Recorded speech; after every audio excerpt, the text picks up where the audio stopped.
Welcome to Indiana Sports Beat Radio, brought to you by the Hard Truth Distilling Company in Brown County, Indiana. So for the thousands in attendance and the millions watching around the world, it's time! Three on the way. Oh! It went in!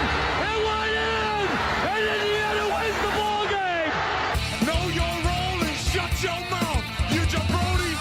Float game for the win! And one! Tyree talking to the Rolex wearing, diamond ring wearing, gift stealing, wheeling dealing, limousine right, jet flying, son of a gun. Taylor's gone. Jonathan Taylor. Come on, touchdown, Indy. I'm never taking a back seat to anybody and don't plan on starting now. Woo! IU, America, they got a football team now. It's pretty simple. I win. Google me. But there's no doubt about it, yeah, you mean Gene Okerlund. You know that I'm the cream of the crop. Oh. Now, from the Hard Truth Studios, here's Jim Coyle.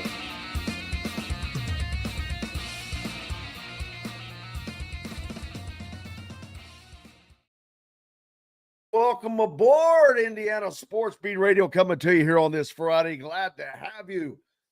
As always, appreciate you no matter where and how you're listening on one of our great affiliates like 99.7 ESPN. The Ref, always the right call down in Evansville, 97.7, really, brother.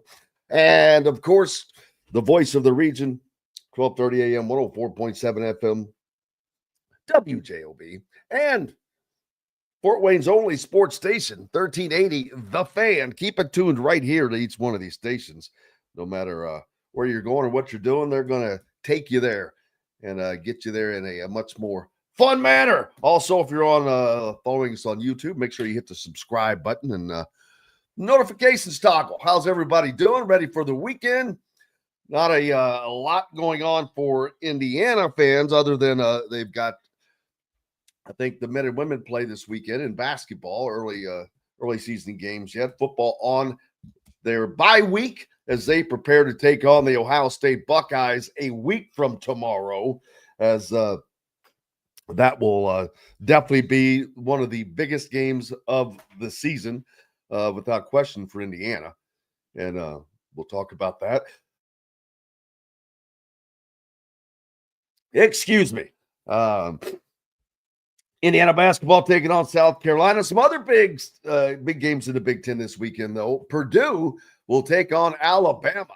So that'll be interesting for Purdue fans to get a look at what their squad is really made of. Last night in the NFL, Saquon Barkley scores 2 touchdowns in 20 seconds to ice the games for Philadelphia. Saquon Barkley, the former Penn State running back, looking fit as a fiddle.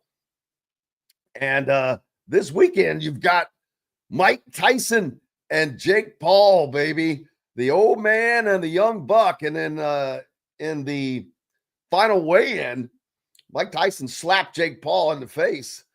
I'm going to guess that was theatrics. But they don't need it. This thing is already trending towards one of the highest betted boxing matches in years, which is funny because you've got an old social media guy and just an old guy. But it is drawing great attention, and Jake Paul's for real now. He's fought plenty of people. He's 27. How old is Tyson? 59, 60? He's up there. A source close to Tyson told ESPN that Tyson reacted to Paul purposefully stepping on his foot during the stare down. Tyson was fed up with Paul's trash talk, according to the source, and stepping on his foot was the tipping point for Tyson. That's kind of funny. So we'll see how that goes. That's free if you have Netflix, right? So there you go. That'd be pretty cool. Tyson is 58. All right, Brian. Thank you, sir. I was close. Yeah. Jake Paul stepped on his toes. That's funny. Funny stuff, man. You gotta boost the fight, right? Gotta boost the fight. Yep, that's right, Fred. Tonight, number 2 Alabama versus Purdue at Mackey Arena on Peacock. That should be a game worth watching. We'll see what Alabama's about. So, does Ohio State make the college football playoff with 2 losses? Oh, absolutely. Absolutely. Yes, without question. Because for one thing, they're very, very highly rated right now. They're number 2. They're not, one loss is not going to take them out. Unless that loss, even if that loss came to, say, Michigan, I don't think. But I don't think that second loss will come to Michigan. It's either going to come from Indiana or from Oregon, which would be a second loss to Oregon, but that would solidify them as the number 1 team, and a loss to the number 1 team is not going to knock you out. So, yes, is my question. Either way, on the answer to that, but I appreciate the question. It's a good one because there's been all the talk about the SEC getting someone in with 3 losses. And I'm just totally against that. I don't give a crap. If you've lost 3 times, you have had your chance. You can't lose 3 times in a college football season before the playoffs. I'm sorry. I'm not getting that. Jason doesn't think the Big Ten's getting enough respect, but you have to look at it, Jason. They've got 4 teams in the top 5 right now. So they're getting a little more respect than Indiana's getting a little more respect than I thought they would have received after they beat Michigan, because that was their worst performance of the season, and yet they jumped over Tennessee, who will play Georgia this weekend, and Georgia's top running back, Etienne, is out for the game. Was it Tennessee whose quarterback was questionable? I mean, there's all these questions that are coming around. Gritty reserved her tickets for a possible college football playoff game. She is pumped. And imagine that, Indiana folks. Indiana fans are lining up for tickets to the college football playoffs already. So you've got that going for you. Ed asks, what happens if Oregon loses at Wisconsin? What would be the tiebreaker? Well, there are too many tiebreakers for me to be able to answer that question, because it starts with head-to-head competition, and that's not going to work out because there hasn't been enough. Let's see. Indiana, it depends on what Indiana and Ohio State do, to be honest with you. But then you start going back through competition of common opponents. Then I don't know where it goes from there. There's like 6 different ones, but head-to-head competition is first. Then opponent head-to-head competition, I think, is second, and after that, well, it becomes a calculus problem.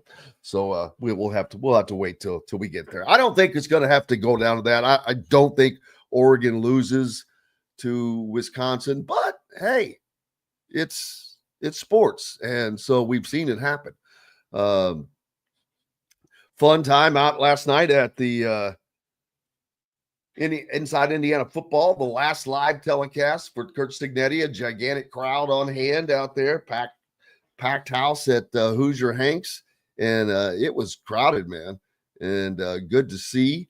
And it would have been nice for that to have been the start of the season, but it probably will be next year. And as Andrew says, Indiana has to pay him. They will. They certainly will. I don't see that being a problem.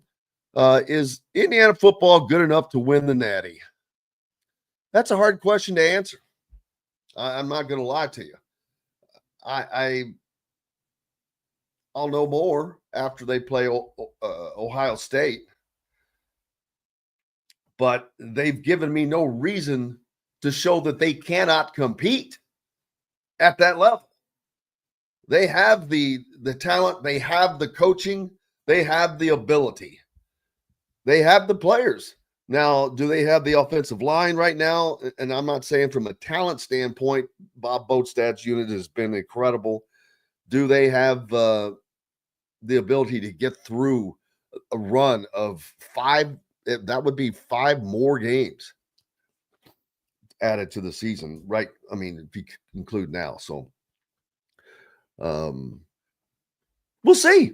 It's going to be fun to talk about and fun to follow, though. They're definitely going to get their opportunity. I do not see Indiana being shut out of the college football playoffs, and that's one of the things we'll talk with Zach Osterman about today. Is Indiana in the college football playoffs? Well, and the answer is probably going to be, I think so. Again, it all depends, I think, on what happens at Ohio State. They cannot go to Ohio State and just get blistered. They can lose that game and not be knocked out of the college football playoffs, in my opinion. But if they play a close game, it's all going to, how that game plays out will determine how that impacts what Indiana has going on. It's just that simple. And we can talk about it ahead of time all we want, but we'll have to wait and find out what the actuality of that is. Todd Leary is going to join us today. We'll talk about Indiana getting ready to take on South Carolina this weekend, and we'll talk about Purdue and Alabama, a few other games that are on the docket. Zach Osterman will join us. We'll talk about that question. Is Indiana in the college football playoffs? What would impact that in a negative way? Is Indiana football good enough to win the Natty? Matt Taylor from the Colts will join us as Anthony Richardson back at QB1 for the shoe, for the brand. Can they win with Anthony Richardson? Jeffrey the Greek, hopefully he'll be along to get us some picks on for the weekend. And plenty going on. We'll have to check in on the college pick'ems as well and see how everybody's doing there. Let's see. IU football has been playing in Ohio State since 1904. 9 wins, 80 losses, 4 ties. This is the year for the 10th win. Yeah, they just got their 11th win over Michigan. So if they could do that, they would have a total of 21 wins over those 2 programs in all of that time. That shows you how big this stuff is and how far it's come. Plenty to get to. Looking forward to it today. Todd Leary up next on the docket, and plenty more after that. Like I said, Zach Osterman will join us, and we'll get to it after these messages from the Hard Truth Distilling Company studios. We're back with more right after this. At Ben Davis Chevrolet and Ben Davis Ford in Auburn, we're your one-stop shop for all of your automotive needs. We have the area's best selection of over 300 vehicles, including new cars, trucks, vans, and SUVs. Plus a huge selection of pre-owned vehicles in stock. And if we don't have what you're looking for, we'll find it for you. We also have top-of-the-line service and parts, plus a collision repair center, and we're competitively priced on everything. For sales, service, collision, parts, and more, we do it all. Come see us today or visit us online at BenDavisChevrolet.com and BenDavisFord.com. Enjoy healthy, delicious meals at home without the hassle with the Fresh Fork. Chef-curated, ready-made meals delivered right to your doorstep. Proudly fueling IU athletes and now available to you with a menu that's always fresh and diverse, from hearty proteins to fresh salads. The Fresh Fork empowers you to make better food choices without compromising. Let the Fresh Fork help transform your lifestyle for a healthier way of living today at thefreshforkonline.com. Use promo code RADIO20 and get $20 off your first order. Country living is just a swing away. It can be hard to find the exact home that fits your family's needs, so there couldn't be a better time to build build a new home with Property Shore Construction. Now building exclusively south of Bloomington within the Stonecrest Golf community. Choose from one of the gorgeous Stonecrest Signature Series house plans. We have several lots available with scenic views of the golf course. Contact Amy Rhoda with Revesco Real Estate for additional information. 812-583-0919 or go to mystonecrestliving.com. Ugly Grouper, located on beautiful Anna Maria in Florida, is the place to be, and not just because they have unforgettable meals, including locally sourced seafood. The Ugly Grouper has your favorite craft beers and cocktails, along with live music every day. The Ugly Grouper is family-friendly, able to host private parties, and has the biggest grouper you've ever seen.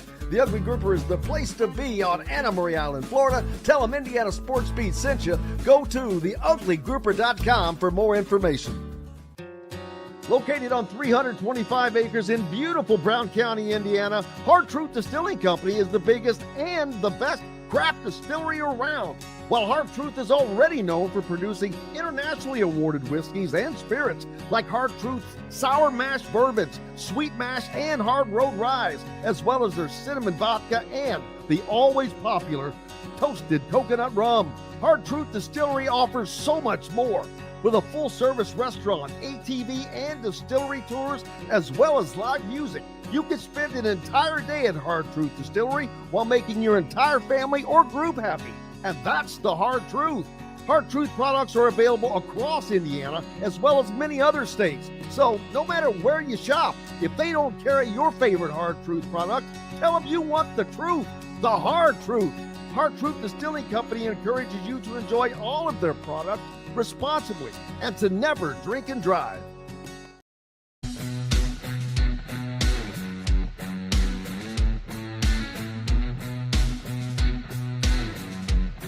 Welcome back, Indiana Sports Beat Radio on this Friday, and that means Todd Leary, the top father, and myjumpshot.com joins us.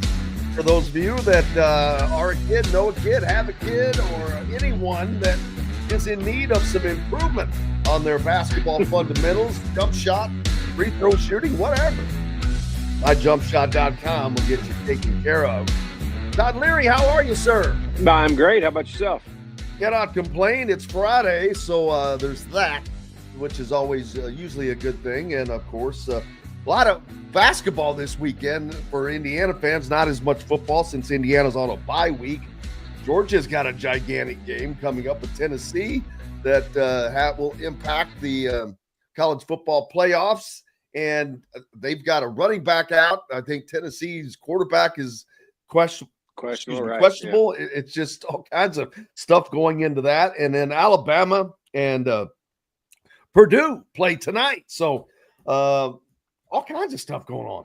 Yeah, this transition of football to basketball is always a little bit weird because I'm never quite ready for football to be over and basketball to start. But then once it starts, I love the fact that they've now played a bunch of these really great games. I mean, this week with that Champions Classic with Duke and Kentucky, I mean, what a great game. And Kansas and Michigan State, like that helps jumpstart me right into basketball season right off the bat. And then IU, obviously, football team having a bye week helps immensely to focus a little bit more on basketball this week.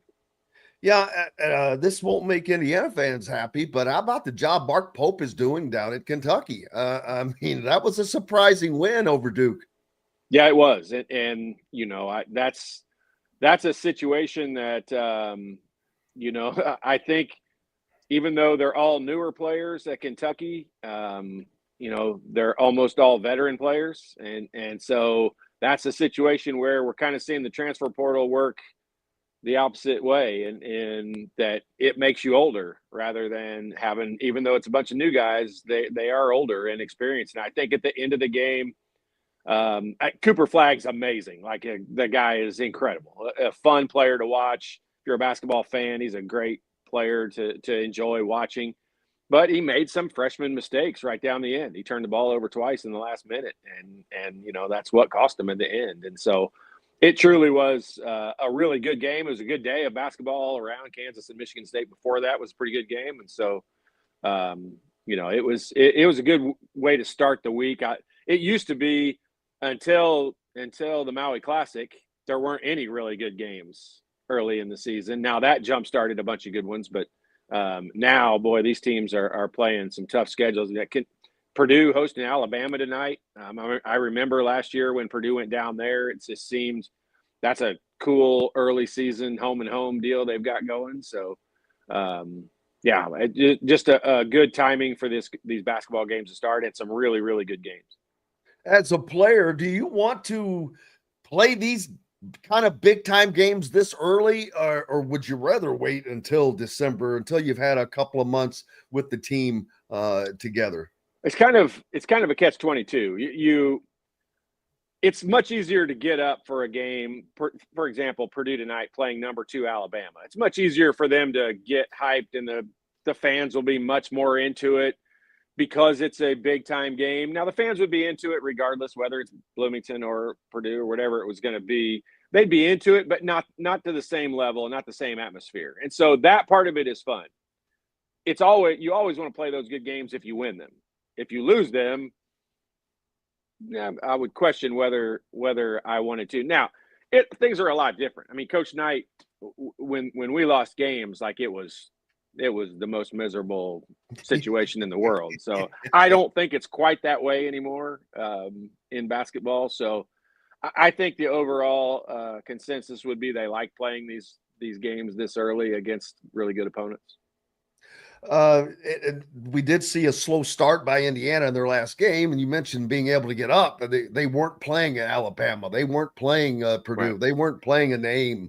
Is it, especially in the early season, is it hard to come out of that locker room at first pumped up, ready to play?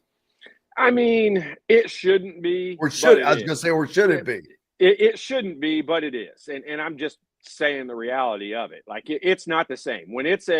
Even when you get into the Big Ten season, if it's a Saturday afternoon CBS game against a really good opponent, if you just think about it differently than if it's, back in our day, in our case, Northwestern or Wisconsin or somebody we knew we were going to beat that we never lost to.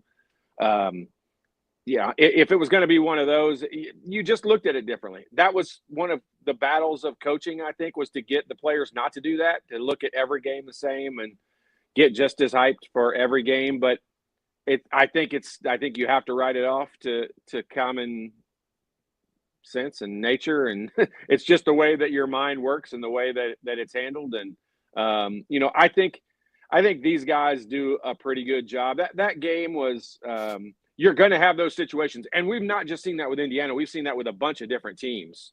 Early in the season, they don't get off to the greatest starts, and these teams, once they get into a rhythm, we expect them to play a little bit better. That's why I'm really excited about them playing these early games like this prior to going to the Battle for Atlantis or the Maui Classic in those, because once they get to that point, they'll have played 4, 5, 6 games, and they've got a little bit under their belt. And so they should have a little bit of the rust knocked off and play a little bit better. And then we've got Florida. Have you seen this 7'9" dude that Florida has? Yeah. He is 7'9", people. That's like me with a broom in the lane. It's just, you cannot ever get a shot off with this guy, but obviously he has a lot of development to do. It was announced they're going to redshirt him, which it still cracks me up that people redshirt in this day and age.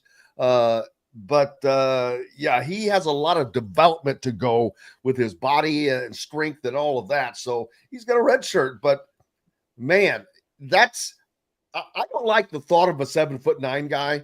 It changes the game to me. Kind of like Zach Edey was an anomaly, kind of a game changer. And it's like, it takes away part of the fun to me. Yeah. I mean, I completely understand what you're saying, and I get it.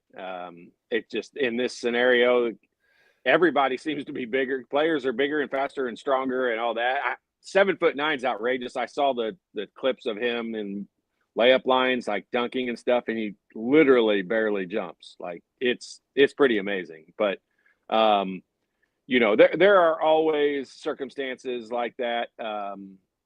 He's got some deficiencies, and otherwise, he would be the number 1 draft pick, without any doubt at that size. But I think the guys like, Donovan Clingan and Zach Edey are proving that those big guys can get back into the game. I think they were kind of not ruled out, but almost eliminated from the NBA for a while. And now I think the NBA is kind of getting back to that. One, because these guys are more mobile than they used to be. I mean, it used to be, you remember like Mark Eaton and guys like that. I mean, those guys didn't get up and down the floor that well. And you're able to see Clingan and Edey and those guys run the floor for, 25, 35 minutes a game and keep up with everybody. And so they're not a deficiency on the floor like they used to be.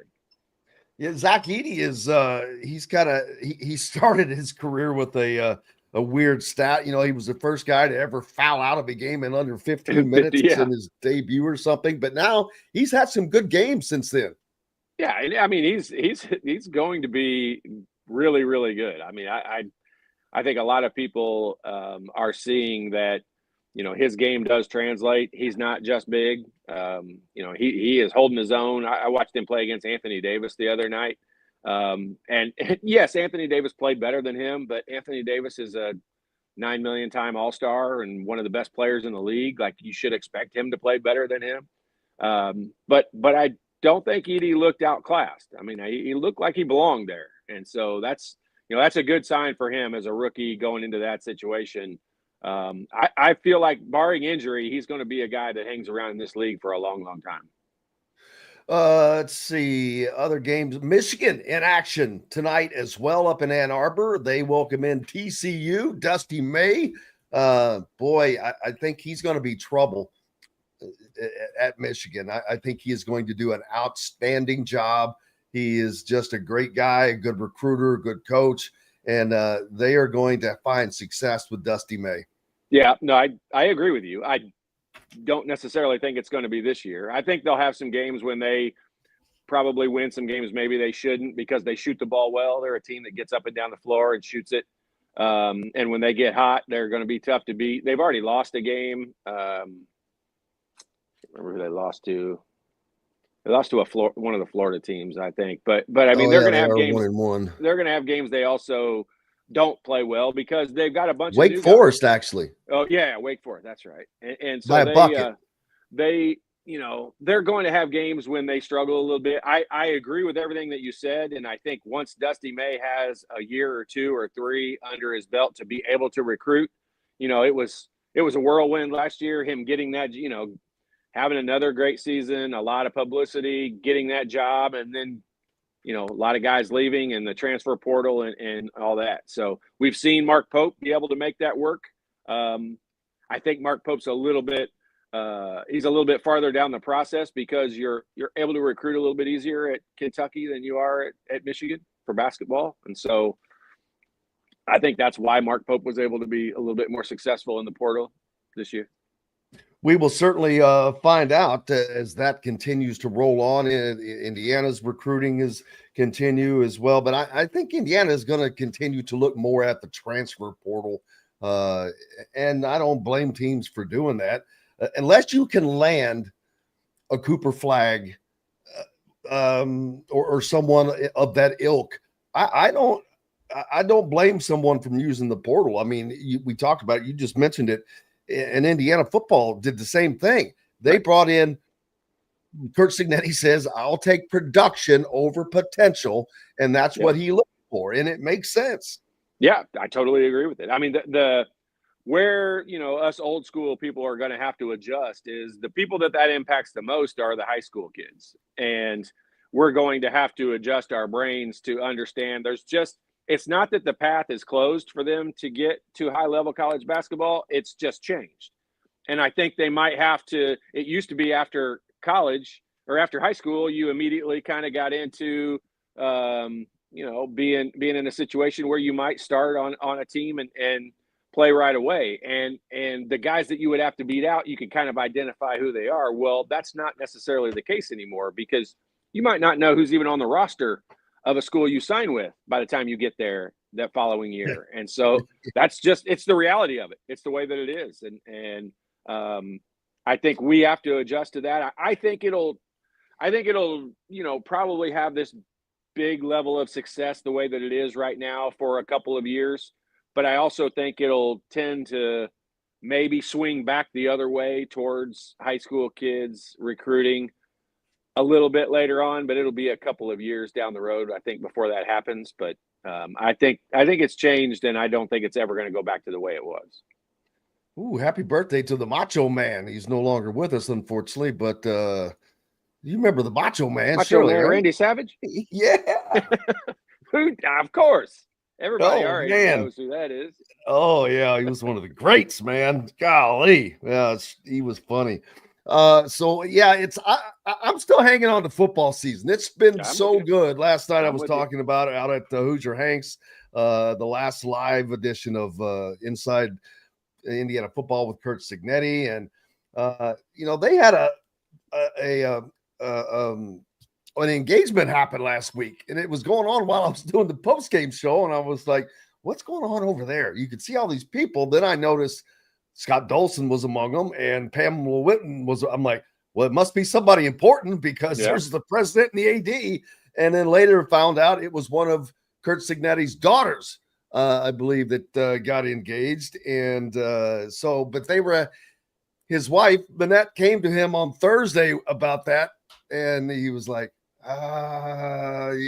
they had like a plan A and a plan B, because if plan A didn't go well, that means it was a loss. There was a plan W and there was a plan W and a plan L. Exactly. That is exactly it. And so, but he gave in. And one thing I've noticed along with this Cignetti regime is this has become such a family-oriented thing. His wife is out at the coaches shows, Manette, and very personable, and you don't normally see that interaction. You can see his family a lot, but it's some of the other assistant coaches that got their kids out there, and it's just more of a family-oriented type of a situation. Hey, I'll be the first one to say it. The more family ties we can get to this program and university and everything right now, the better, because we want them to fall in love with this community and university and staff and everybody all the way around, because he's obviously doing something that is pretty rare and awesome and great for the school and great for these kids. And not only is he doing some great stuff for himself in all of the accolades that Coach Cignetti is getting, which his family, is right on the coattails of that. But, his players are also getting. we were seeing Curtis Rourke be interviewed by all these national, programs, and all of the players, or so many of the players you see getting mentioned on, we see him getting mentioned on Monday Night Football, and they get talked about on all of the college football shows. And, it's not just Coach Cignetti that's benefiting from all of this success and recognition. The players are as well, which they should, obviously. But Coach Cignetti's, created something that's special, and it doesn't happen very often. I'm not saying it's never happened. I'm not saying it won't happen again. It's just pretty rare, and it doesn't happen all that often. And what a fortunate situation for us as Indiana fans that it's at IU. Absolutely. Todd Leary with us right now from myjumpshot.com. When we come back, we'll talk about Indiana taking on South Carolina this weekend as one of those weekend games. On the backside of this break from the Hard Truth Distilling Company studios, and a salute to the Macho Man. And let me point to the president of the World Wrestling Federation. The Macho Man Randy Savage is not happy with your decision. Yeah, I am the cream in the World Wrestling Federation, and there is no doubt about it. Yeah, you Mean Gene Okerlund, you know that I'm the cream of the crop.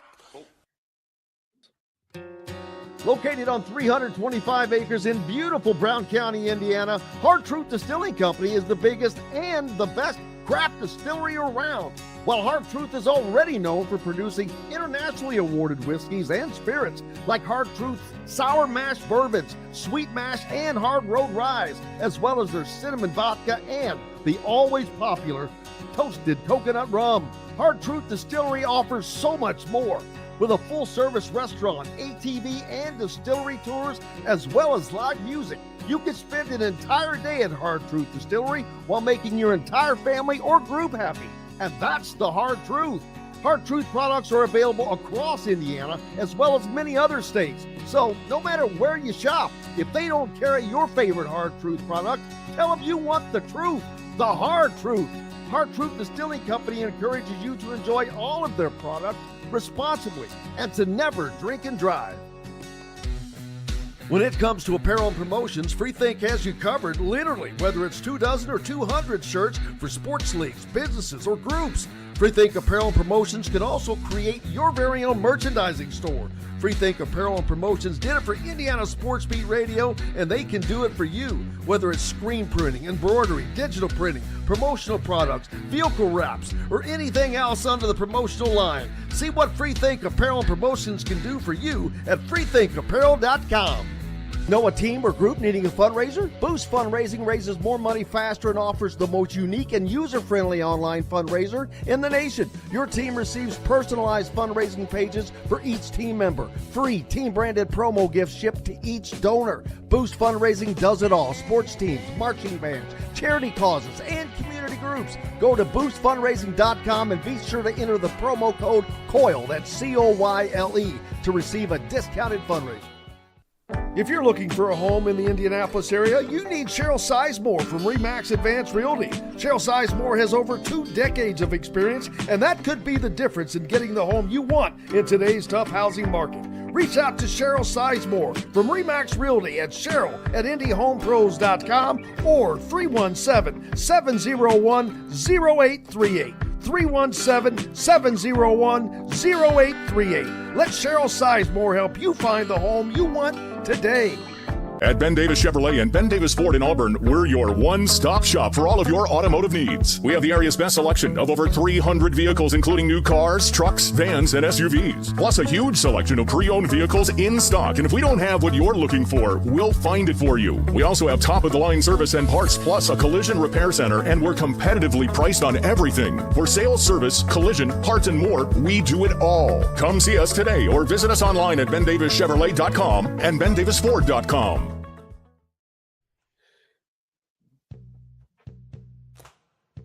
Welcome back, Indiana Sports Beat Radio here on this Friday. Glad to have you, as always. Todd Leary with us, along for the way. Indiana getting ready to take on South Carolina this weekend, and it's going to be a little higher in talent that they've accustomed to facing so far, but this should be a game that Indiana gets by relatively, I hate to say easy. I hate to use that word, and I've got to stop because there should not be that word should not be used. They should be able to get by this opponent, is what I should say. Yeah, I mean, and they should, and hopefully we're the only ones saying that because, like I said earlier, when they got off to a slow start against, I think it was Eastern Illinois, it's just kind of human nature that's what happens in those games. And we're perfect examples of it. We think tomorrow's game won't be easy. It's definitely a step up in talent level of the opponent, but they should win. And we're looking at it like, they should win. Why would we think that they wouldn't look at it the exact same way? And so, it's a scenario where, the coaching staff has to get them to the point where they are they're not worried about who their opponent is. They are trying to work on things that they get better at, whether it's pick and roll or, how they defend ball screens and those things. And once they identify those goals of what they're trying to get better at, that's when you start to develop as a team a little bit better and a little bit faster, when you're not so much focused on the opponent that you're playing rather than you're working on your own team and your own self getting better. And we saw them in their last game out against Eastern Illinois come out very slowly, just kind of lethargic. But then that second half, they just beat the ever-loving snot out of them with relative ease in every manner. They were shooting the ball from outside. They were dominant in the paint. They just did the things that they didn't do in the first half. So we still don't have a complete understanding of this team. Do they have the mindset to be able to play from start to finish? We'll have to wait and find that out, but they're going to get tested more and more along those lines with each game coming up. Yeah, and I mean, look, it's as simple as analyzing it from the perspective of, look, these guys are – I'll just throw the age down to 17, since we saw how many times they mentioned Cooper Flagg was only 17 years old the other day. But when you got kids that are 17 to 22, 23 years old playing in these games, like, you're going to have situations where they're not 1,000% focused on the game. There's other things going on in their life. Think about the fact that these kids are living in an environment that's not their home for the first time in their life, most likely, when they go off to college. And so there's so many other factors that play into it that people don't think about. They think, okay, well, these kids are there on basketball scholarships. They play basketball, all the time. It's all they do. It's all they think about. And you got to remember, at some point, what were you like when you were 17 to 22 years old? There's a lot of weird stuff that goes through your brain as a young man that age. And we're expecting them to come out there and be laser focused for 40 solid minutes. And I think that's probably a little nuts. Yeah. Nuts on our end. Oh, people probably just wanted to pinch my head off. I mean, it's the maturity level is much higher today. Sure it is, for sure. I guarantee you, we don't. You're right. We don't acknowledge that. I don't acknowledge that, but I can look back and say I wasn't as mature as those guys are at that age, without question. Yeah, and I mean, look, we're not special in this regard. All of our listeners, everybody would probably fall into this category. But if social media was the way that it was back when we were in school, for the way these kids are, I mean, you can't do anything that's not recorded. Or, if these kids go out to dinner and get in an argument with somebody, like, everybody in the world is going to see it. And so you just have to handle things differently and more maturely. And I think they do, for the most part. And when they don't, it gets analyzed by a lot of people that might not have ever known about it if it was stuff that happened back, in 1990 when we were in school. And so it's just a different era. Yes, these kids are way more mature. It doesn't mean that they're not going to make mistakes and still do stupid stuff, because that's, unfortunately, I've got 3 boys that are under the age of 26 and they still do stupid stuff. So it's just it's part of the process and of growing up. And the ones that do it faster and catch on and get a little bit more mature are the ones that get ahead quicker. The one thing about this portal era, I don't think that should have and does have really an effect on.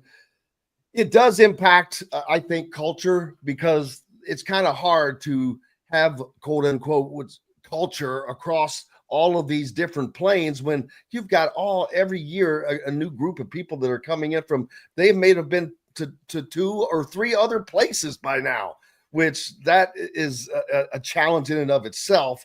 But winning should always be something that is in synchronicity with all of these guys. You would imagine that they all want to win, and so that should rise to the top, like Randy Savage as the cream of the crop. Yeah, and look, they all do want to win. They're different. I mean, Coach Knight explained that numerous times in many interviews that I saw, and he said it to us as teams all the time. Hey, look, a lot of people want to win. It's the ones that are willing to work hard enough to prepare and get ready to win that separate themselves and are the real, pros in this scenario. And when you go back and look at, we're still asking young kids to come in here and, come to a culture. You mentioned the culture a second ago and how hard it is with the transfer portal and all that. I mean, when your culture is set, when your culture is built, and right now in today's basketball, you a couple of teams pop into my brain. Purdue's culture, they have an identifiable culture. UConn has a pretty identifiable culture. When you look at those programs, they're ahead of the game with everyone else because they have a culture and people have to come in and they have to adapt to it. and you have to adapt your personality and your game to their culture. Most other schools right now are still identifying their culture. Tom Izzo, Michigan State's another one. They have a culture, like what you're walking into.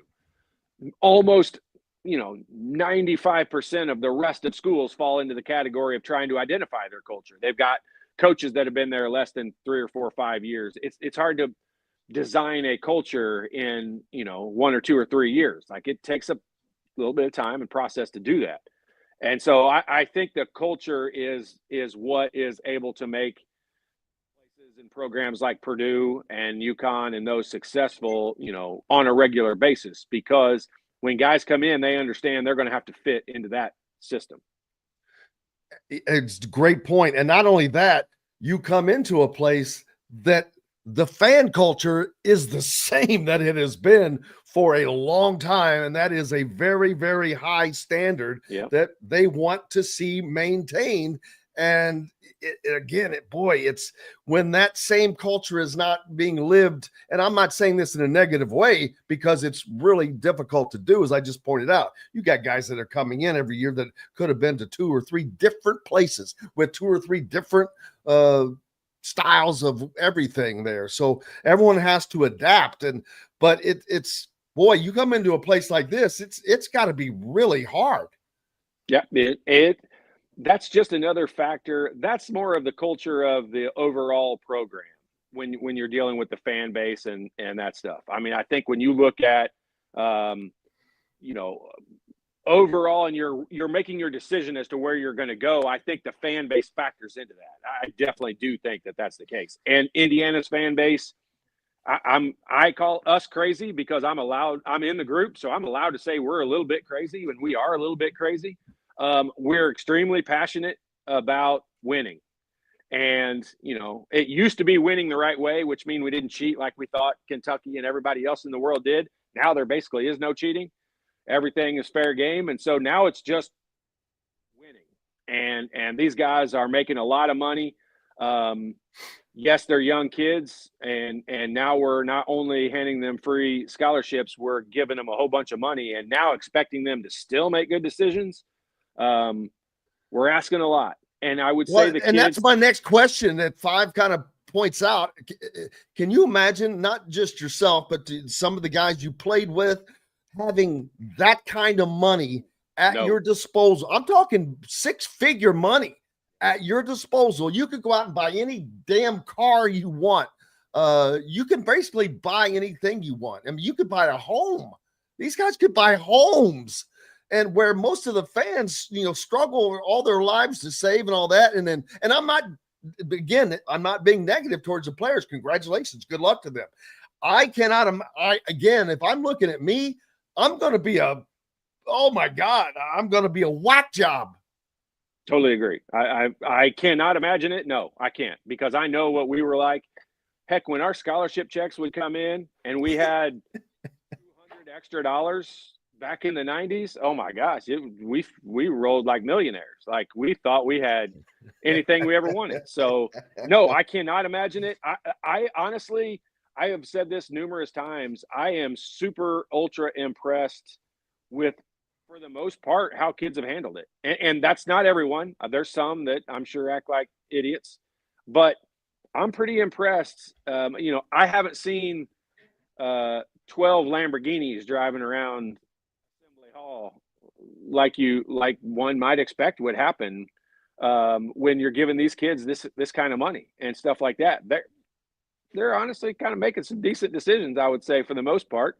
And there's always going to be mistakes. There's always going to be guys that I think, don't handle it quite that way. But it's just a scenario that I can't imagine it. It wasn't that way. It's not the same. We're almost not comparing the same sports because it was just different back then. Absolutely. Andrew asking how much they pay in Rourke and Kamara. Not what the basketball team is getting, but those things are going to change. That will change. Exactly. Yep. Those things are going to change, and they will change soon. Looking forward to the game on Saturday. And if Todd's available, we will be doing a post game, of course. You never know he's a busy man. So hopefully we will be able to Time handle of day, that. but we'll try to figure it out. Isn't it the worst? I've been talking. I'm like going, are you kidding me? I mean, we have a bye week. I could have had a whole Saturday off to just do nothing but watch some great college football during the day. But we've got to have a basketball game right smack in the middle of the day. And I'm like, pinch yourself, because you're an Indiana fan saying that right now.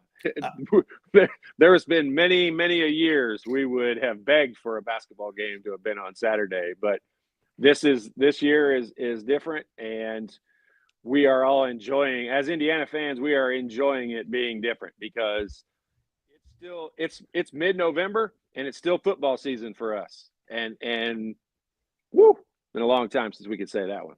No, and there's no signs that it's going to slow down before December. No, yeah. I mean, heck, usually at this point in the season, I'll just admit it, as an Indiana fan, right now with 2 weeks to go in the season, I would be saying, oh my gosh, we just have to beat Purdue.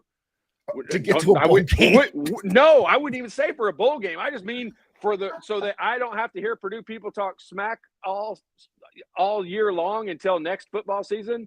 We have to beat Purdue, and then usually it might be to get our third win of the season or fifth win of the season or whatever. A lot of times it was for a bowl game for the sixth win, but this year's just different, and we're not looking forward to the season being over. We're looking forward to hopefully being in a college football playoff, and I think that's as simple as one, taking care of business against Purdue is the obvious one. But secondly, as long as they don't lay an egg, I feel pretty confident. I've watched enough of the analysts talk about, even if they lose to Ohio State, but are competitive, still a really, really high likelihood of them making the playoffs. And that's a awful. They put themselves in this position and deserve all the accolades and credit they're getting. I agree with you 100% exactly what I think as well. Everything is lying on this game, and it can go in one of three directions. If they really stink it up, they're going to have to squeeze tight, because we saw what happened to Miami after their first loss. Boom, they dropped like a rock. And with all the talk of Indiana, if they're competitive, they're number 5. They're not going to move that far.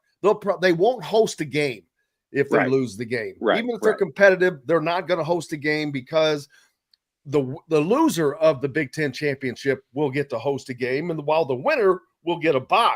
So, and I've been calling it the de facto semifinals of the Big Ten championship, because that's what it is. The winner goes on to play in the Big Ten championship game, as long as you win that last game. But that's what it is. That's what it comes down to. And Indiana has only beaten Ohio State 10 times in the history of Indiana football. So that's like once every 12 years or so.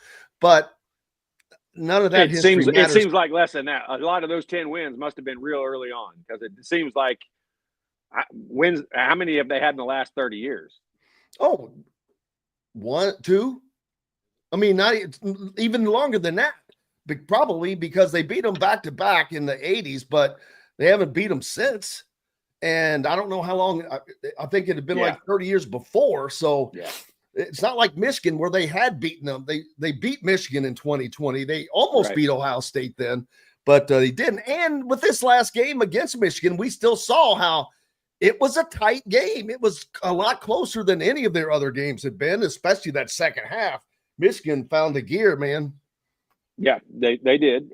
But, this game is winnable. This Ohio State game is winnable for Indiana. And I'm not just saying that like hoping pie in the sky.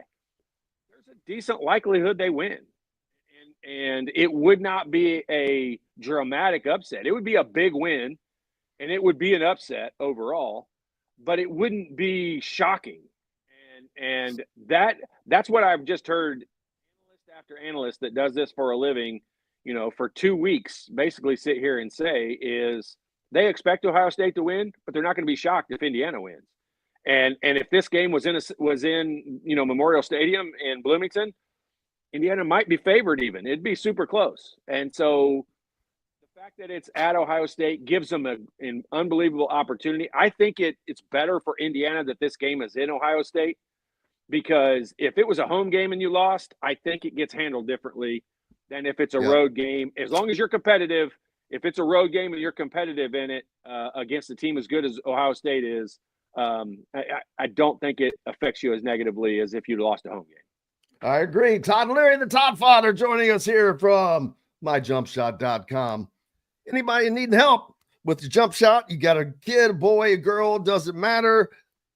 Get it straightened out with Todd Leary at myjumpshot.com. Thank you, sir. Appreciate you. Appreciate you. We've got lots more coming up here on Indiana Sports Beat Radio. Back with it right after these messages.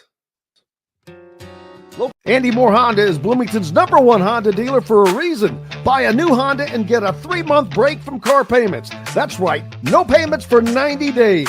That includes the all-new, all-electric Honda Prologue, and you get it for just 0.9% financing. Or the 2024 Honda Ridgeline Black Edition or the Honda Accord LX, both for just 1.9% financing. Get more to your door from AndyMooreHonda.com, Bloomington's #1 Honda dealer and your best place for new and used vehicles. Hoosier Hanks East, located on College Ball Road in front of Kroger in Bloomington, is everything you could want. Great food like their custom pizzas, wings, wraps, unbeatable daily drink specials, live music on Fridays, and Hoosier Hanks East is home to Inside Indiana Football and Inside Indiana Basketball coaches shows hosted by Don Fisher. Be on the lookout for Hoosier Hanks ticket giveaways to Indiana and Colts games on social media. Stop by and meet Hoosier Hank at Hoosier Hanks East on College Ball Road in Bloomington. Hungry for something a little different? Well, head to the Rusty Gator Fork and Ale in Bedford, where oceanic flavors meet southern charm with a Cajun flair, like their loaded voodoo fries, gator bites, or jambalaya, and so much more. The Rusty Gator also has live music each Friday and Saturday night with some of the best local and regional artists around. Visit the Rusty Gator Fork and Ale in Bedford and get your Cajun on. If you're looking for a home in the Indianapolis area, you need Cheryl Sizemore from RE/MAX Advanced Realty. Cheryl Sizemore has over 2 decades of experience, and that could be the difference in getting the home you want in today's tough housing market. Reach out to Cheryl Sizemore from RE/MAX Realty at Cheryl@IndyHomePros.com or 317-701-0838. 317-701-0838. Let Cheryl Sizemore help you find the home you want today.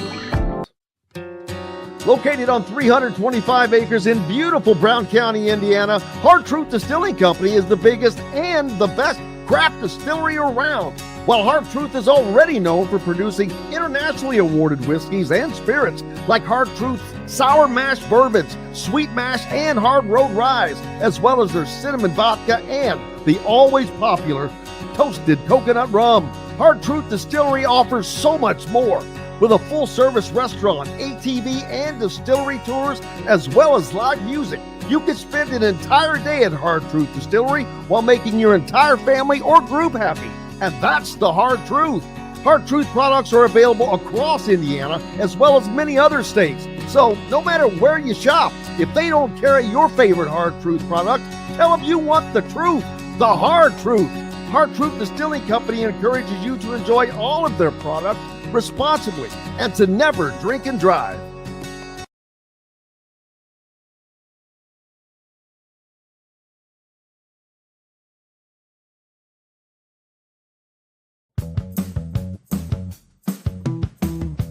Hungry for something a little different? Well, head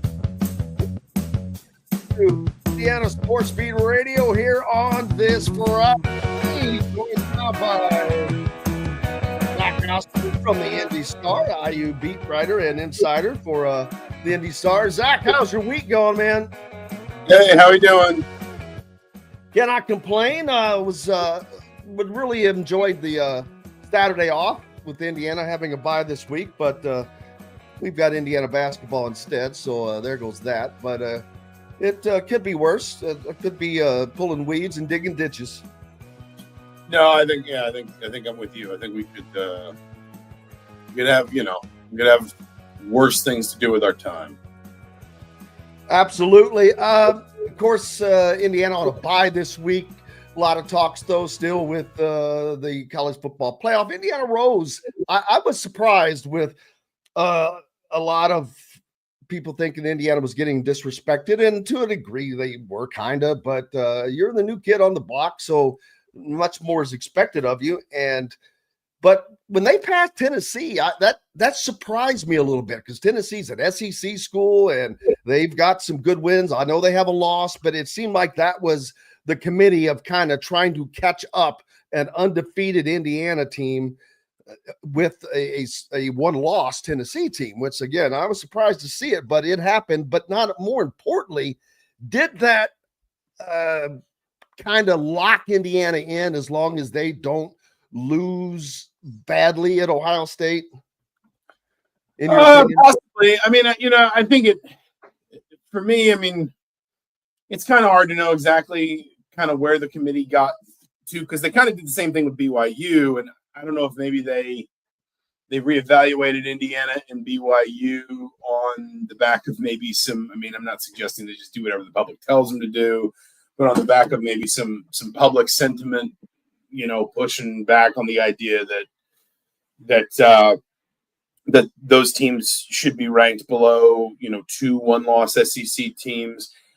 I've always kind of suspected, and I think this becomes even more pronounced in a 12-team playoff era, that the committee, sometimes does elect to embrace the convenience of matchups. So, for example, when you keep Tennessee as close to Georgia as they did, with Georgia falling, that allows you a kind of a situation that, if Tennessee beats Georgia, then Georgia's probably out this weekend in Athens. If Georgia wins that game, then you can probably just kind of conveniently flip the two.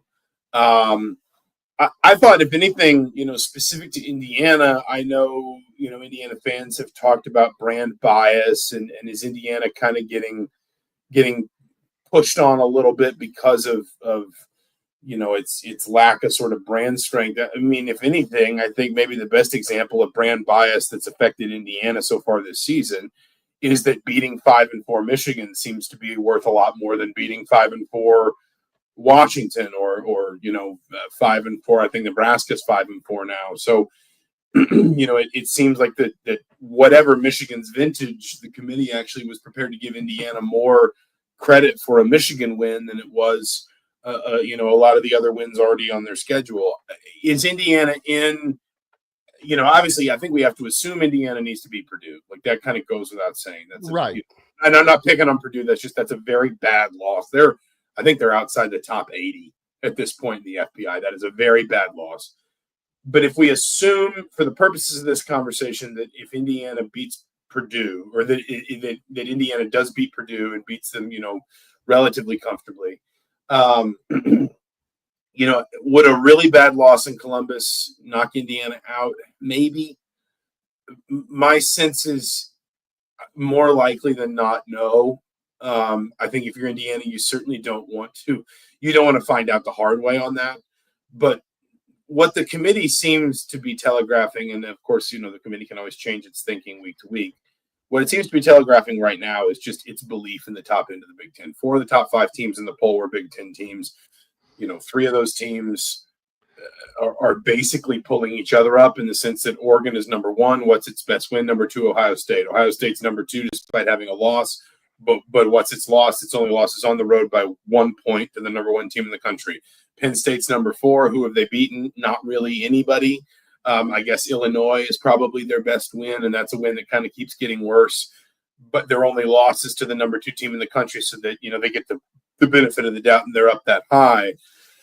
We kind of asked this question as the SEC, kind of kept adding to its catalog of 2-loss teams. Was the committee going to give the SEC credit for just being really, really competitive, or was the committee going to look at the SEC and say, no, you have all these teams with losses because they're flawed? It seems more like the committee is willing to give some of these Big Ten teams, probably both because of their records, frankly, and the idea that we should still be rewarding, excellence. And, if you're undefeated this deep into the season, it I think the committee's giving the Big Ten that benefit of the doubt. I don't think it's giving it to the SEC at the moment, not at the same level. Now, listen, I think on Selection Sunday in 3 weeks or 4 weeks or whatever it is, I think we're still, in all likelihood, going to see 4 Big Ten teams and 4 SEC teams in the field. So it's just going to be a question of how they're ordered and who's playing where. Again, if I'm Indiana, I certainly don't want to tempt fate by going to Columbus and getting, just really shoved around. But my suspicion is Indiana is going to stay in the field with a loss in that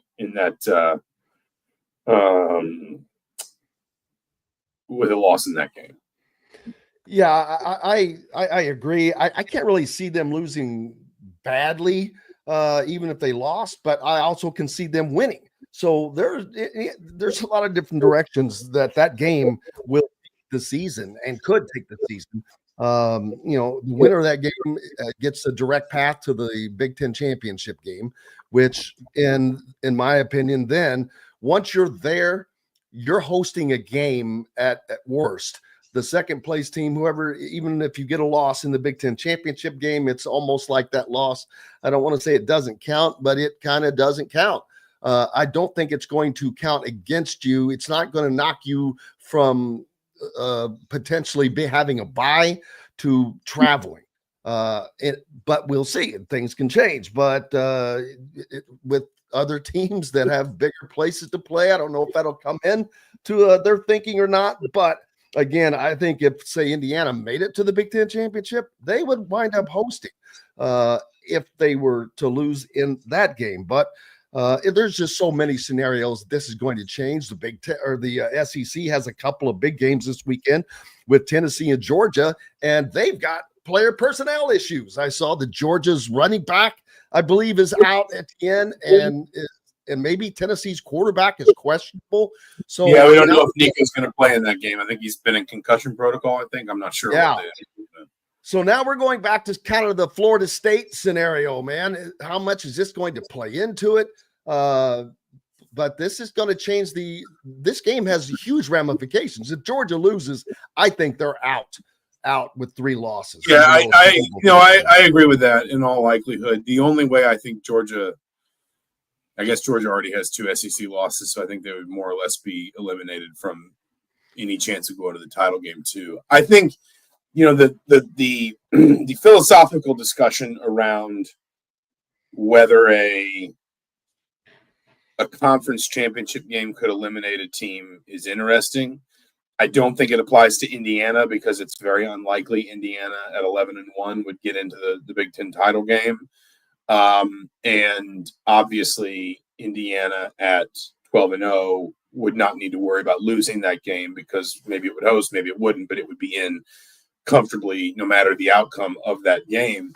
It is a fascinating conversation, like a fascinating question, like what,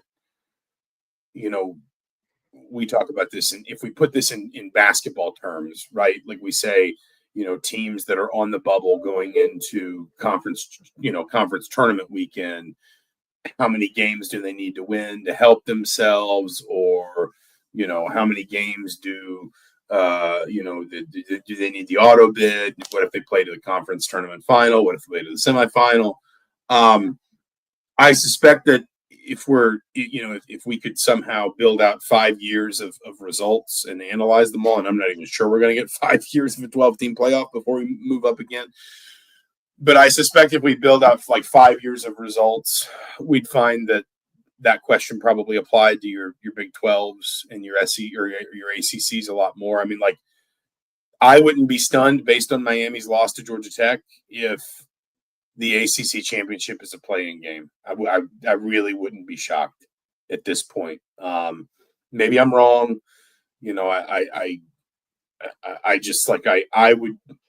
I don't know that there's going to be room, particularly given that Miami really can't beat anybody else other than in the ACC title game. I think they've got Syracuse and maybe Wake Forest. I don't know that there's going to be room for a 2-loss ACC team in the playoff this year. But again, that's not quite the same thing as, you go into your conference championship game with sort of room left to build on your resume, because if you win your conference championship, it really doesn't matter. It's not the difference between a Big Ten tournament in basketball and a Big Ten title game in football is you have 3, 4, 5 opportunities to add to your resume. You don't necessarily have to win the whole thing for the weekend to have been good for you, whereas it is kind of a zero-sum game. It's all one thing or all the other in a conference championship. So I would be surprised personally. And, here's a better example. We're almost certainly going to see at least 1 2-loss SEC team in Atlanta in December, unless Tennessee wins in Athens. And then also Texas wins at Texas A&M. It's highly likely at least one of the 2 teams in that game is going to have 2 losses. I would say it's a statistical likelihood, or a statistical, I don't know what. It's kind of one of those where, like, if you balance out all the probabilities, I don't know that one is over 50%, but the likeliest outcome to me right now, looking at all the SEC scenarios, is both teams have 2 losses. How does the committee parse it if it's got, let's just make this up and say it's 2-loss Texas against, 2-loss Alabama, but then you've got 2-loss Georgia, 2-loss Ole Miss, and 2-loss Tennessee in the mix behind them. Is the committee really going to punish the loser of Texas, Alabama by dropping them behind one of these 2-loss teams that's ranked beneath them in their own conference because they lost their conference title game? I'm fascinated by that precedent. Again, this is a long-winded answer. It is highly unlikely that it applies to Indiana this year, because that would require both Penn State and Ohio State to lose another game in conference. I think Penn State could lose at Minnesota. I do not think Ohio State will lose to Northwestern or Michigan. That would require the 2 teams with 1 losses to drop further behind Indiana and accommodate Indiana losing at Ohio State and then beating Purdue and making it to Indianapolis. It's a lot more likely that if Indiana gets to Indy, it's because Indiana did upset Ohio State and Columbus and finished 12-0. So I just kind of don't. I don't think it will apply to Indiana, but I do think it's a fascinating question that I think could very well apply to somebody in the SEC this season. Yeah, the SEC with all those 2-loss teams, it's going to come down to, for a tiebreaker for them. Everyone keeps asking me, what's the Big Ten tiebreaker? I'm like, well, it's head-to-head competition. Then it's opponents head-to-head competition. Then it becomes calculus. I'm lost after that. But, I've got the SEC opponent tracker pulled up, and there are so many. You look at a really good team like Ole Miss, who just had a really good win over Georgia, but they lost at home to Kentucky, who has lost at home to South Carolina. So there are a lot of facets that go on in that SEC hierarchy of who's going to end up coming out of there. No, there is a reasonable path to, I think, 8 2-loss SEC teams, like A&M, Texas, Georgia, Tennessee, South Carolina, Ole Miss, Alabama, and there's in Missouri. There's a reasonable path to 8 teams with 2 losses in the conference, and then you've got to split up all the insane tiebreakers, and I think at some point it comes down to either a coin toss or a random draw, which good luck with that. Good luck telling those folks. They'd have to hold that thing on site so neutral to be on the moon for anybody to not claim it wasn't benefiting somebody or somebody else. But again, the question I would have there is, like I said, let's game out this scenario. Let's send 2-loss Texas and 2-loss Alabama to Atlanta for the SEC championship game. Well, what happens to the loser of that game if there are, 3 or 4 viable 2-loss SEC teams waiting in the wings right behind them? Because are you going to let's just say Alabama wins that game and Texas is 10-3 on Selection Sunday. Are you going to jump Texas with Georgia and A&M and, Tennessee, I guess, just for the hypothetical of this conversation? Are you going to jump those three? You're going to jump a 10-3 team with enough 10-2 teams to knock the 10-3 team out of the playoff, because then you're setting a precedent that kind of says, hey, if you're on the bubble at all, you might want to try to avoid your conference championship game. I mean, it's fascinating, and again, I my suspicion with very little behind it is that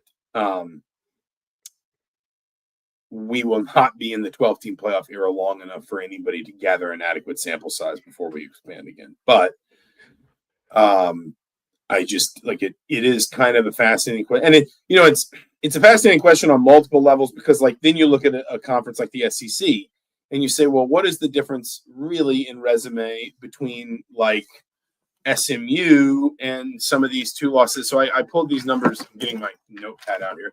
I pulled some of these numbers together, and I know this isn't specific to Indiana, but you've got me off on a tangent. SMU is 14th in the playoff ranking right now. They have a strength of schedule that's 81st, but a strength of record that's 14th. They are 17th in the FPI. They have 1 top 25 win, 3 top 50 wins, and 4 top 75 wins. Now you compare that to, say, Texas, which is 8-1, and it has a better strength of schedule at 55 and a better strength of record at 10. Texas has won losses to Georgia. SMU's won losses to BYU. So the losses are not, they're not bad. Texas has no top 25 wins, 4 top 50 wins, and 5 top 75 wins. Texas is 3rd. SMU is 14th. There's not that much difference in their resumes, really, because the other thing about strength of schedules, I understand 55 is higher than 81, but anytime it's something like that, you get outside the top 40, you're just kind of splitting hairs at that point. So my point is, Texas has the leeway to lose another game. SMU probably doesn't. Miami's right between them, but kind of in a similar situation. 39th strength of schedule, 7th strength of record, 9th in the playoff top 25, 1 top 25 win, 4 top 50 wins, 5 top 75 wins. Those are all, by the way, pulled off the FPI rankings. So, does Miami have the leeway to lose another game? I mean, maybe. I think Miami only has that leeway, though, if chaos unfolds in front of it. If BYU loses a game it shouldn't and then can't get in at large without winning the Big 12 title game, if Indiana falls considerably, if there's just exceptional chaos in the SEC, or if one of these other, really probably 2 of these 4 Big 10 teams take steep drops for whatever reasons, the bottom comes out under Penn State or Indiana loses to Purdue. And those are unlikely outcomes. And so my point is, that we're probably going to get into this conversation around the ACC championship game as well, which is, can you afford to lose it, basically? And I think the answer there is going to be no. I think the more fascinating test case, though, is going to be in the SEC, where there's going to be, I would say, almost certainly at least 1 2-loss team, if not 2 2-loss teams, with a bunch of intriguing 2-loss teams right behind them. And the question that naturally is raised is, what do you do if, let's say, let's say right now today, Georgia at 12 and Ole Miss at 11 play in the SEC championship game. Now, obviously, they'd be higher, but let's just use that as the example. Well, if one of those teams loses, shouldn't they drop out of the top 12? But then, are you really going to punish an SEC team for losing its conference championship game? But then, how do you justify maybe not jumping, even if those teams are ranked higher? Let's say Ole Miss is 5 and Georgia's 7. And then Georgia loses. Well, how do you justify not jumping Georgia with, I don't know, number 12 Texas A&M? Because A&M's got good wins and they have fewer losses. I mean, and this is the other thing is, again, if you want to talk about the elephant in the room, and I am totally going off on tangent, I'm sorry, but that's good. The next big thing that the Big 2 conferences, let's call them what they are, the Power 2, are going to ask for, and by ask, I mean more or less demand, is automatic berths, and not just for their champion, but to say, at least 2-3 automatic places every year go to SEC teams guaranteed, Big Ten teams guaranteed. And they're going to use these examples. Like, don't think Greg Sankey will not get up on a stage with an ESPN logo on it at some point in the next 4 weeks and say the SEC has 7 teams that deserve to be in the playoff, because he will absolutely do that. He will absolutely do it. And they're going to use these examples to say, see, this is why our conferences, we have the most competitive teams. We have the best players, the best coaches, the best resumes. We need automatic places. We solved this problem by just saying, oh, well, if you make the SEC championship game, you're automatically in. Win or lose, doesn't matter. You're already automatically in. Big Ten championship game, you're already automatically in. +1 that we get even if they don't make it. And then it just kind of further separates and stratifies all this stuff. And we can, that becomes an exceptionally philosophical discussion, but it moves in that direction faster than you think. And I suspect that in year 1 of the playoff, we're already at the 12-team playoff, we're already going to see some people holding up, any layers of controversy that emerge, and as an example of why we need to expand again. We will certainly see. Zach Osterman, the IU insider for the Indy Star. Be a subscriber. Keep local papers alive. Zachary, we'll see you this weekend. Absolutely. Thank you for having me, as always. Thank you, brother. Appreciate you. Zach Osterman from the Indy Star joining us. We've got more coming up from the Hard Truth Distilling Company studios. Jeffrey the Greek, get your picks on right after this. Located on 325 acres in beautiful Brown County, Indiana, Hard Truth Distilling Company is the biggest and the best craft distillery around. While Hard Truth is already known for producing internationally awarded whiskeys and spirits like Hard Truth's sour mash bourbons, sweet mash, and hard road rye, as well as their cinnamon vodka and the always popular toasted coconut rum. Hard Truth Distillery offers so much more. With a full-service restaurant, ATV, and distillery tours, as well as live music, you can spend an entire day at Hard Truth Distillery while making your entire family or group happy. And that's the Hard Truth. Hard Truth products are available across Indiana, as well as many other states. So no matter where you shop, if they don't carry your favorite Hard Truth product, tell them you want the truth, the Hard Truth. Hard Truth Distilling Company encourages you to enjoy all of their products responsibly and to never drink and drive. Country living is just a swing away. It can be hard to find the exact home that fits your family's needs, so there couldn't be a better time to build a new home with Property Shore Construction. Now building exclusively south of Bloomington within the Stonecrest Golf Community. Choose from one of the gorgeous Stonecrest Signature Series house plans. We have several lots available with scenic views of the golf course. Contact Amy Rhoda with Revesco Real Estate for additional information. 812-583-0919 or go to mystonecrestliving.com.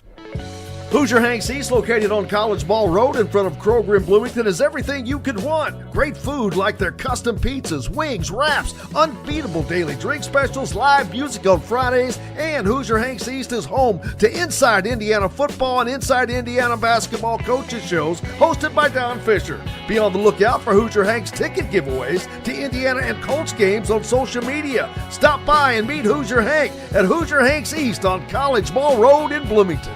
Whether it's a night out with the family, after work with colleagues, or catching the game with friends, Bubba's 33 is the place for you. Bubba's 33 offers a mouthwatering menu of selections that are all made from scratch every day. The portions are big, but the prices are small. And with over 50 big screen TVs, you'll never miss the big game. Bubba's 33, pizza, burgers, beer. Ugly Grouper, located on beautiful Anna Morale in Florida, is the place to be, and not just because they have unforgettable meals, including locally sourced seafood. The Ugly Grouper has your favorite craft beers and cocktails, along with live music every day. The Ugly Grouper is family-friendly, able to host private parties, and has the biggest grouper you've ever seen. The Ugly Grouper is the place to be on Anna Marie Island, Florida. Tell them Indiana Sports Beat sent you. Go to theuglygrouper.com for more information.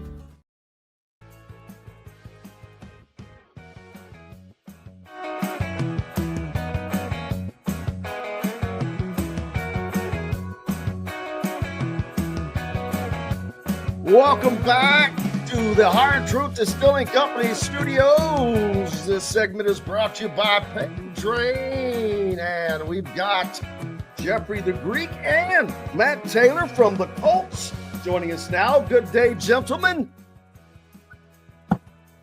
Happy Friday. Happy Friday. Matthew, how are you, sir? Good to hear it, although I can't hear you, so I'm going to assume you're doing well. We'll hopefully... I think I can hear you now.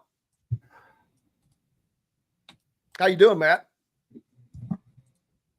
Well, I lied. We can't hear him now. So hopefully he'll get his sound together. And Matt, if you do, just start talking and I'll let you know when we can hear you. But until then, Jeffrey the Greek is around with us. Jeff, we got the Colts coming up on Sunday. They've got Anthony Richardson back as quarterback one, which I've talked about it a lot, that I get the benching. I think that they needed to do it to send a message, but they also need to do what they're doing and get him on the field and let him go through the process and, see, is this going to work or not? Are we going to be able to get him to the level that they need to win games with him? And that only happens on the game field. Well, whether it's him or the old guy, I mean, they're just holding the place card until Curtis Rourke comes to town to save the Colts, right? That's the way I see this working out. So who does? Curtis Rourke, man. Just go right from the Hoosiers. Yes. To the Colts uniform, man. That'd be the best way to do this. Well, that would in a perfect world, probably yes, but I don't think that that's on the Colts bingo card right now, especially from a financial standpoint. Right. But they do have to get it going, and it's a hard situation to be in because you're handcuffed. You've got to get him to where they need him to be, and it's just not. It's not been there yet. It's been a rough season for the Colts. But the ironic thing is they're in second place in their division still with all of this chaos and that's gone on. And whenever you can still manage to hang on to your place while you're dealing with adversity like that, man, that's getting something accomplished. Obviously, all these quarterbacks develop at different rates. I mean, I saw the talent with Richardson in college. I still think it's there. But you can see the difference between any young quarterback that goes to the Bears winds up stinking. Yet some other franchise typically seem to have a lot more success with quarterbacks. So franchise, how they handle it, quarterback talent. I've never been able to figure out that mix, but it'll be interesting to watch. Don't forget this segment brought to you by Pave Drain. Jeffrey, tell them about Pave Drain real quick.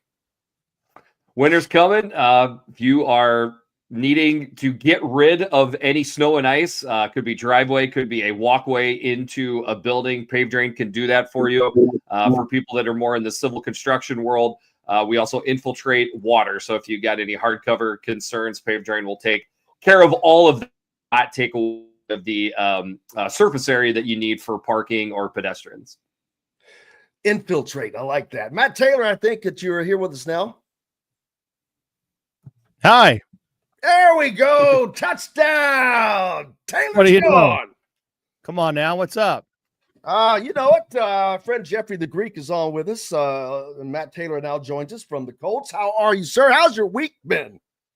It's been good. It's been up and down. A lot of news, a lot of events, a lot of things moving and shaking. But all things considered, we're still on the right side of up here. How you guys doing? Good. A lot of facets, a lot of ins and outs to the situation. Little Jeffrey Lebowski reference there, folks. If you don't know that, then you need to know it. It's a requirement here.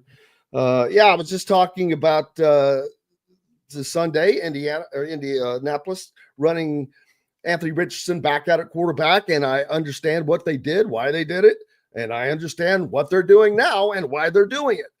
It all makes sense, even though a lot of people have said it did. I'm like, you know what? I'm fine with all of that, and I'm fine with him being back to where he is going to have to be for them to make a determination for him to get the opportunity he needs.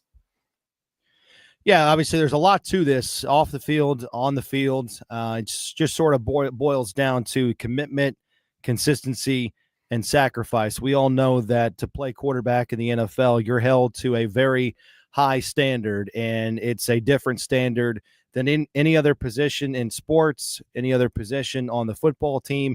Everything that you do matters and is looked at and is highly scrutinized. It's on the field stuff. It's off the field stuff. It's as little as, what time you're showing up, what time you're leaving, who you're talking to in the locker room, who you're sitting next to in the lunchroom. Everything gets looked at. And so they wanted to see more consistency out of Anthony Richardson in terms of the process in order to become a better quarterback. They just felt like through the grind of the season, some things were slipping through the cracks, and he's 22 years old. And so the last 2 weeks, I think, for the Colts and Anthony Richardson especially, as it's been a wake-up call for him, because, football and the NFL, man, it stands for not for long. Even a guy that has, superior athletic talent and has been the guy at every stage of his football journey, now he knows at this level, you just can't show up. And certainly he wasn't doing that, but the Colts want to see it taken to another level and a higher standard within Richardson's preparation and the process that he goes through to get ready for games. But again, 22 years old, how do you understand that when you're that, you have that little experience and when you're that young? So I think this was a wake up call for him. I think it was it's an opportunity to, step back and say, boy, I need to open my eyes to some things that the Colts are asking me. And, you don't do that until you take a step back and understand the process that they're trying to describe to him. And I understand that you're closer to the team than a lot of us, and how it's got to be difficult from a standpoint of the respect may not be the right word, trust may be closer to it, for his teammates to have complete trust in him to come out and lead the team, because that's what they're going to have happen. He has to be able to look into that huddle of 10-year veterans and have them know that he has their back, they have his back, etc. Well, I think that's where this stems from, right? Like I said, unfairly or not, quarterbacks in the NFL, they are held to a very different standard. And guys like DeForest Buckner and Jonathan Taylor and Zaire Franklin said as much this week in media availability, saying I know what it takes to be a good linebacker or defensive tackle or running back in the NFL. I have no idea what it takes to be a good quarterback. And I have no idea the pressure that these guys go through and shouldering the pressure and the weight of an entire franchise with a 22-year-old, right? So I think that's where it stems from, taking a step back and let's just let the guy understand, hey, your on the field production is mirroring what we think we're getting out of you during the week in terms of your weekly game day preparation.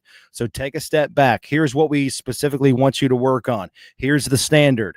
Watch and learn from a guy like Joe Flacco, because he's done it and has excelled in it, for 17 years in the NFL. So I think all of these things factor into the decision the Colts made 2 weeks ago. It's not just one thing, but it's a ton of little things that add up to big things. And, you just weren't going to win too many football games, and you were going to have sustained success when your quarterback's out there completing 32% of his passes, which was the case last time out against the Houston Texans. And your passer rating on the season is 57. You get to those conclusions, or you put up those numbers, by adding up all the little things that you are doing or not doing throughout the course of the week in your preparation, getting ready for games. Absolutely. If I could interject here just a little bit. I did not play in the NFL, but playing at Iowa, there was a few of my buddies that certainly made it into the next level. And I've had conversations with them over the years. And what they told me was that the jump from high school to Big Ten football was a gigantic physical jump.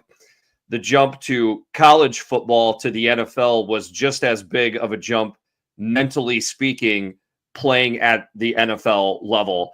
that's the first thing that I think about when I look at guys that get up to that level is I don't know how you prepare yourself for that.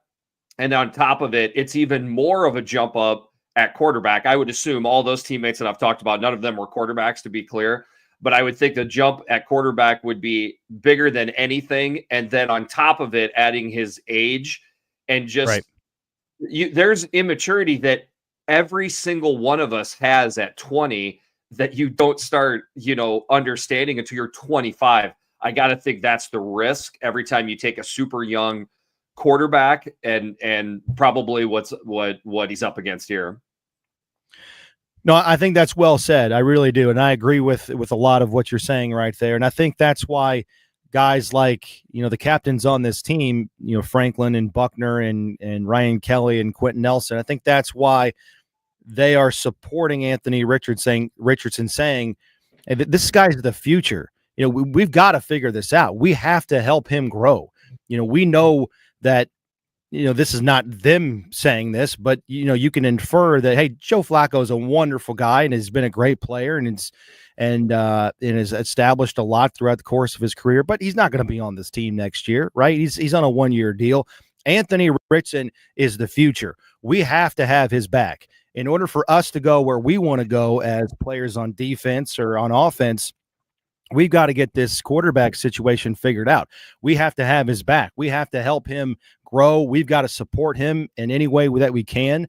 So they understand the magnitude of Anthony Richardson's growth. And if he doesn't figure it out, boy, the Colts are in a tough spot. So they're not giving up on him. I think they're going to use these last 2 weeks to kind of hit the reset button, not only for Anthony, but I think the Colts have to do right by Anthony too. I think the Colts need to take a step back and look at themselves in the mirror and say, hey, this guy's not a pure drop back passing quarterback. He's a better athlete than he is a quarterback, at least as of right now, right? Let's get him comfortable. Let's put him in situations where he can excel. Let's accentuate his strength. So I don't know what that equates to going forward, but perhaps it's more read zones and zone reads and RPOs and design quarterback runs and pushing the ball down the field, letting playmakers go up and get it like Alec Pierce and Josh Downs. I mean, maybe it's the quarterback like we saw at Florida with the NCAA game. I don't know, but all I know is right now you're not going to win football games when your quarterback's not confident, he's not preparing the way that you want him to, and you're completing on average, sub 50%, and you're only completing over 10 passes in a game once in 6 outings this year with Anthony Richardson as your quarterback. We're certainly going to find out.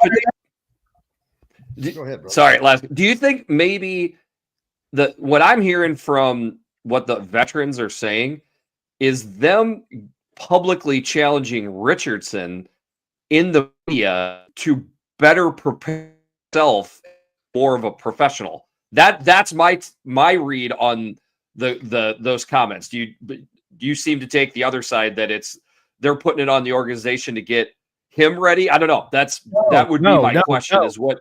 No, not at all. Everybody's got to be, accountable. I mean, everybody's got to bust their tail and watch that extra hour of game film. I mean, whatever it takes, more the 2 words that I heard from Shane Steichen and Anthony Richardson this week when it comes to all of this, and they described the process as, we need more consistency out of Anthony Richardson, and we need more sacrifice out of him.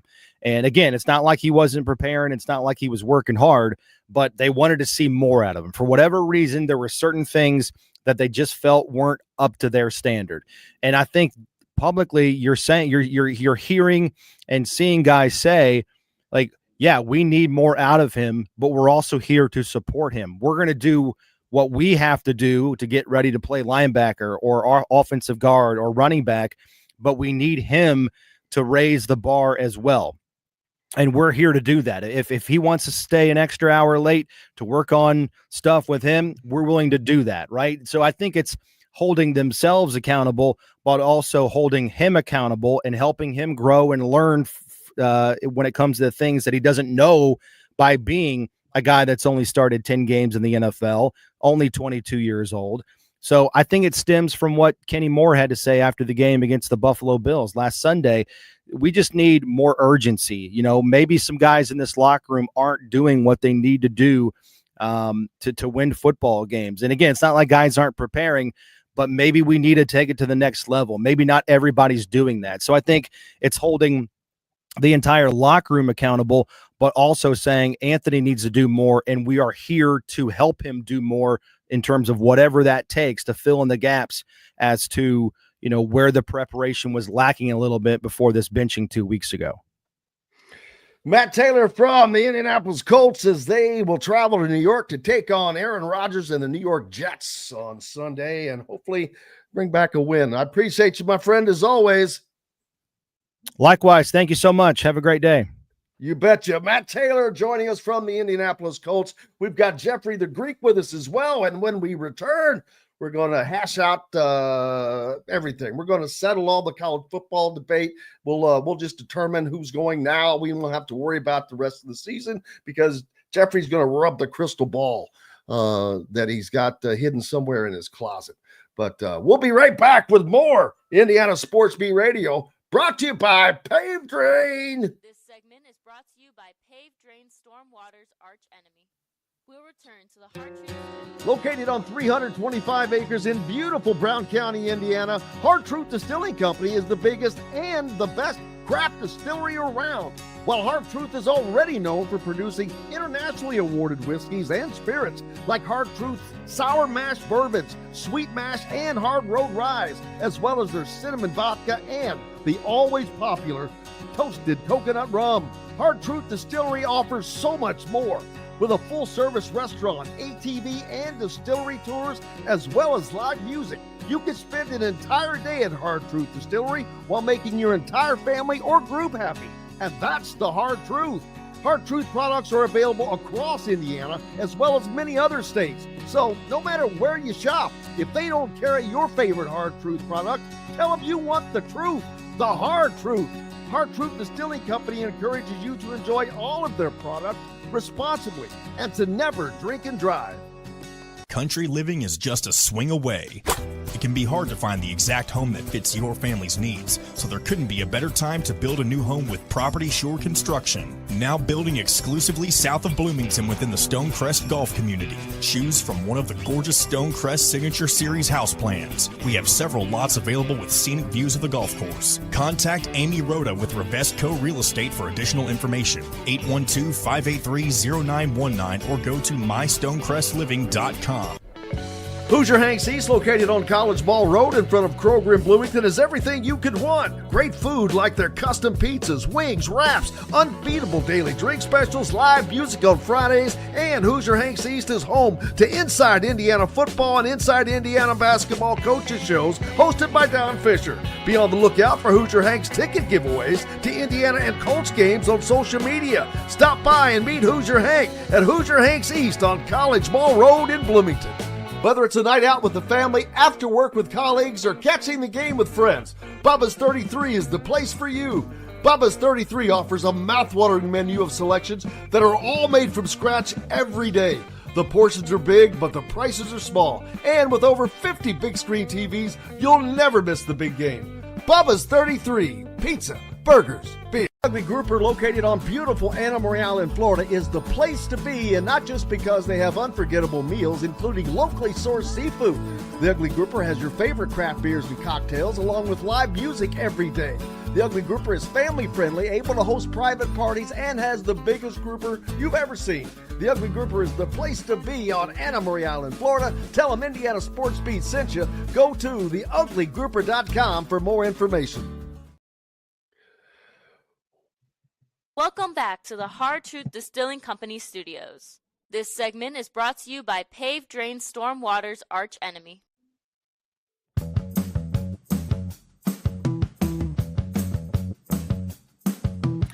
Oh yeah, welcome back to the Friday edition of Indiana Sports Beat Radio. Jeffrey the Greek is with us as usual on this Friday, and man, we went long on that segment. Didn't expect that, so we'll have to tighten it up here to talk about some college football. Big game this weekend, the biggest game. It has to be Tennessee and Georgia. And Jeffrey, some news about that is each team is going to be out with a key player, but unfortunately for Tennessee, it's the quarterback, and that is a big loss. Normally, Georgia looks to be without their top running back, which they probably have about 100 of him stuffed in a closet somewhere. So I'm going to say that that's a tougher loss for Tennessee without question. And Georgia they have their backs against the wall as it is. Yeah, how crazy is it that we are sitting here, middle of December? If Georgia loses this game, they should be out of the college football playoff to pick up your third loss. The ESPN can campaign all they want that, 3-loss SEC teams should be in, because that's all that's happening right now is it's an agreement, or it's a partnership between the college football playoffs and ESPN and the SEC, and that's what they're doing. They're trying to campaign to get their big dog in. I'm sorry, but you lose 3 games in a still good but watered down SEC. You shouldn't be considered to be in the college football playoffs. And with Tennessee, I don't know. Yeah, it's ridiculous to even talk about. Like, what are we doing here? It needs to come down to the results on the field. And with Nico and Tennessee, I don't know if we know yet if Nico is not playing. So that's not something I would hang the hat on. Like I've, some college football guys this week, and I think it's at least up in the air with Nico. And to me, that's a big game. Don't get me wrong. I'm going to watch it, but my biggest reason to watch it is how it relates to Indiana. I put out a poll yesterday that said, okay, let's say Indiana finishes 11-1 and gets beat by 10 points by Ohio State, gets into the playoffs, probably, doesn't have a lead, and plays a Georgia or an Alabama and gets beat by 10 again in the college football playoff. Did they justify their right to be into the playoffs? That poll's at 90% saying yes, that would be good enough for Indiana to prove that they should have been in there this year. I totally agree as well. I would say anything less than Indiana getting just absolutely boat raced by Ohio State, 50, which I don't think is going to happen. That would be what it would take to keep Indiana out of the playoffs. So any talk with Indiana not getting in is preposterous. They're high enough, with where their college football ranking is right now, being in the top 5. I think they'll look better versus Ohio State than what maybe a lot of people think that they're going to look. And then the last thing I'd add is having a team like Rangers in the college football playoff is awesome. Like we don't want this thing to be whitewashed with blue bloods, like let's have some good stories to be in the college football playoffs. That's what Indiana is. And I hope that's what we see. And I think we will. Yeah, I agree. The only difference between the Big Ten and the SEC is the SEC just goes deeper with some better teams. The Big Ten, man, there's just a drop off. Iowa they were making a good charge, and then they go and lose to UCLA. And granted, UCLA is a great story. I was going to say, but doesn't that show the depth of the Big Ten, right? So it's just funny how that can change. And also it's funny that the last decade, right, during the 14 playoff era, which was mostly dominated by the SEC, that's what the numbers tell you. All we were ever judged on was the top teams in the SEC. That's all we talked about was the 2, maybe 3 teams in the SEC. And it was just so hard to beat those teams. Funny now that the Big Ten has 4 teams at the top, and the conversation has changed to, yeah, but look at the depth of the SEC. And I'm supposed to believe these 2 and 3 loss teams. I mean, preposterous things getting thrown out right now that South Carolina, mighty South Carolina would win the Big Ten. This is ridiculous, like getting to horse platitudes levels of talk here. These are historically mediocre teams in South Carolina. They're not coming into the Big Ten and dominating the Big Ten. That's absolutely ridiculous. This is what was supposed to be virtually eliminated with the college football playoff, and these jerks are leaning even harder into it right now. It's stupid. Yeah, I mean, the SEC fans think that they invented the game, and there's not going to change. But I do wonder how much pressure will there be on, especially this season, in this playoff season, for the Big Ten to perform well nationally against these other teams? I mean, they cannot lay an 0 for 4 egg or something like that. I think they have to split it 2-2. I mean, they just won the championship last year, right? So they beat the SEC champ in the Rose Bowl and beat the team that beat the Big 12 champ, in the championship game. But don't talk about it. That's a team that cheated their ass off. And stop, Jim, stop. Everybody's got a different version of cheating. Nothing has been taken away. That is a championship. It's a championship for Michigan. It's a championship for the Big Ten. Right now, looking at it this year, Oregon is it. Why is Oregon getting tore down so much? Like, everybody thought Ohio State was the class of the college football. Oregon went toe to toe with and maybe they are. And Ohio State went toe to toe with Oregon, but Oregon won. So why is it now that is the quote unquote game of the century that we had, and we're looking at Oregon as if they're some sort of paper tiger when they're going out and covering spreads and looking good pretty much every single weekend. Why is it that Oregon gets torn down and the SEC teams that were in the same position years and years never did? I mean, Georgia never looked that great last year, right? And they were still given the benefit of the doubt. Certainly, I understand Oregon hasn't won the big one like Georgia has recently. That should play into it.